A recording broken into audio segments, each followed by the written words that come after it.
Team preview series, New England Patriots. Only person to talk to here is Ben Volin. Follow him on Twitter at Ben Volin. NFL writer at the Boston Globe, has joined us many times before. And Ben, I am going to start off with the key fantasy question, which is Rhamondre Stevenson. We love him in fantasy, receiving, rushing work, goal line touches. Is he really going to get that dominant RB1 share this year? Are there going to be some people working in Pierre Strong, Ty Montgomery? Talk to us about Rhamondre Stevenson and his outlook in 2023. Yeah, I love Rhamondre Stevenson. I think he established himself last year as, I think, one of the top 5 or 7 most complete running backs in the NFL. Great speed, great size and power, shiftiness, great at breaking through tackles, avoiding tackles, catching the ball out of the backfield, averages a healthy 4.5 to 5 yards a carry. So I really like Rhamondre Stevenson. And I do think this is one of the rare years where you actually might want to invest in a Patriots running back. I know usually every time you do, it's fool's gold. You never know who's going to, emerge each week. But I think Stevenson is the clear RB1.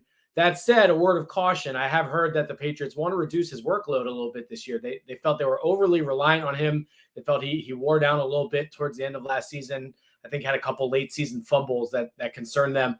So they are looking for a change of pace between Pierre Strong and Kevin Harris, a couple of second-year guys. They'll battle it out in training camp. Ty Montgomery, I would expect to be kind of the third down back, the pass catching back, and obvious passing downs. Stevenson can definitely do that as well, but I think they want to limit his reps a little bit more. I believe he played the most snaps for a Patriots running back last year in over a decade. So they want to find a little bit more of a change of pace. But that said, I love Stevenson, and I do think he's still going to be their clear number 1 running back each week. You know, we're starting to see some season-long props come out here. And the one that caught my eye that I wrote up here for FTN recently was Mac Jones over 18.5 passing touchdowns. This is a guy, his rookie season, 21 passing touchdowns, which Ben included, of course, the legendary 3-pass attempt game against Buffalo. Talk about Mac Jones coming into this year with a much better offensive coordinator and offensive system, and about his security here in terms of quarterback. Is he going to be, from what you see, the Patriots' clear-cut starting quarterback for most of the season? Yeah, 18 or 18.5, whatever you said. It feels kind of low. That's basically just 1 touchdown pass per game. I would think, assuming Mac can stay healthy and start at least 14, 15 games, that feels pretty good. I like his weapons. I don't love them compared to some of the other teams in the AFC. They're not loaded like the Bengals and the Bills and even the Chiefs. I really think they need to go get DeAndre Hopkins just to bring that extra element and to knock everyone else down. Like, I really like JuJu Smith-Schuster as a slot guy, physical, yards after the catch, over the middle. I'd like him better as their number 2 instead of their number 1. Kendrick Bourne, Hunter Henry, Mike Gesicki, Tyquan Thornton, DeVante Parker, all guys who have produced or have some potential here in this Patriots offense. But you're also kind of asking a lot for it all to come together, for everyone to have a career year, to be healthy, for them to learn the offense under Bill O'Brien in his first year, for it to kind of click seamlessly.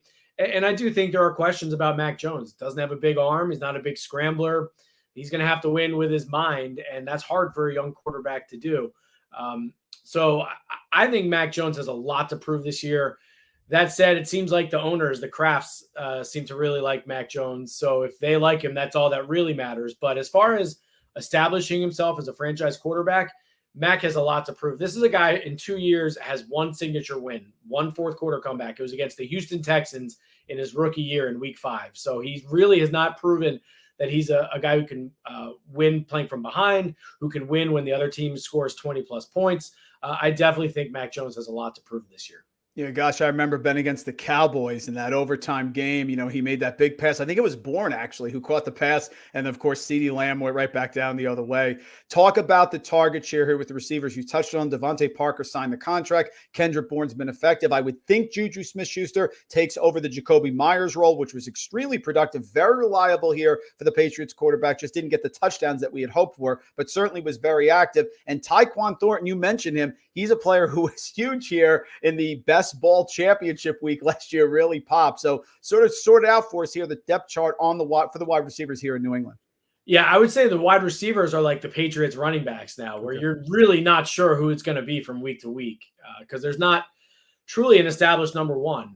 It's an interesting group of players. They have a little bit of everything. They have a big play guy in DeVante Parker, some good speed and quickness in Kendrick Bourne and Tyquan Thornton, a good physical slot guy over the middle now in JuJu Smith-Schuster, two big red zone targets in Hunter Henry and Mike Gesicki, and then Stevenson and Ty Montgomery out of the backfield are threats as well. So it's a good variety of pass catchers for Mac Jones, but none of those guys have really been a number one. There are a lot of questions about durability, and those guys just can they all put it together kind of and have career years in their first year in a new system. It's asking for a lot for it all to come together. It's possible, but they need a lot of things to go right for this to be, I think, an efficient, well-functioning passing game.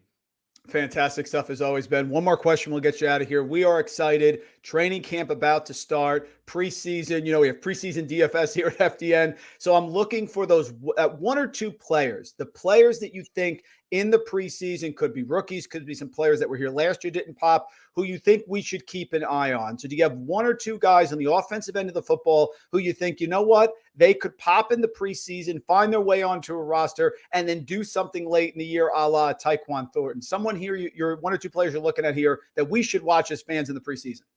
Yeah, I find DeVante Parker pretty intriguing. The Patriots just re-upped him to another 2-year contract, or to a 2-year extension, showing that they have some faith in this guy. And, like I said, you go back and look at his numbers from last year. He made a lot of big catches, impressive, 40, 50 yards down the field, 50-50 ball type catches that the Patriots haven't really had around here that much. Probably their best jump ball receiver since, Randy Moss or maybe Rob Gronkowski.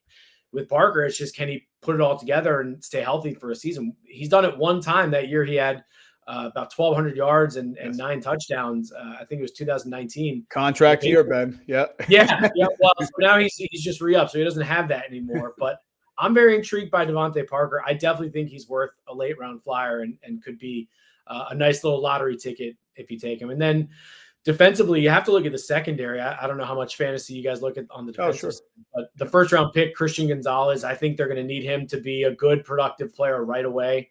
You don't take a player like that to redshirt him, and I don't know if they can afford to. So I think Christian Gonzalez, really their only cornerback with size, physicality. They haven't had a player like him since Stephon Gilmore a few years ago. So he's going to be lining up, I think, as a rookie against some really good receivers this fall. So Christian Gonzalez, the rookie first-round pick, definitely want to see how he progresses throughout training camp.